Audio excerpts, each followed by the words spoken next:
అందరికీ నమస్కారం. ఇయాలటి ముచ్చట ఏందనంటే ఈ తాటి చెట్లు ట్రాన్స్ఫార్మర్ వైర్ల కింద ఉన్నాయి. దానివల్ల కరెంటు వాళ్ళకి ఇబ్బంది అవుతుందనని చెట్లనే తీసేస్తా అన్నారు.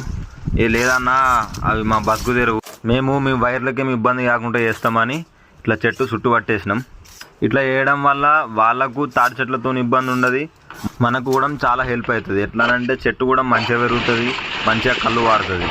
కానీ ఇట్లా చెట్లను చుట్టూ పట్టేటప్పుడు జర చూసుకుంటా చుట్టూ పట్టాలి, ఎందుకంటే తేళ్ళు ఇట్లా ఓటి ఉంటాయి. ఇప్పుడు మేము కోస్తున్నప్పుడు తేలు వెళ్ళింది, దాన్ని చంపేసినాం అనుకో. కానీ ఏది వెళ్ళినా కానీ ఏం భయపడొద్దు, మన చేతిలో కత్తి ఉంటుంది, మన వెనక ఎల్లమ్మ తల్లి ఉంటుంది, మనకి ఏం కాదు. భయపడకుండా పని చేస్తూనే ఉండాలి. ఏదో ఈ చిన్నది డిఫరెంట్ ఒకటి పురుగు కనిపించింది, అదేందో దాన్ని కూడా చంపేసిన. ఫైనల్గా చెట్టు మొత్తం చుట్టుపట్టడం అయిపోయింది, మీరు చూడొచ్చు వీడియోలో. ఇప్పుడు ఎంత మంచిగా కనబడుతుందో. ఏదైనా సరే మనం చేసే పనిని బట్టి రిజల్ట్ ఉంటుంది.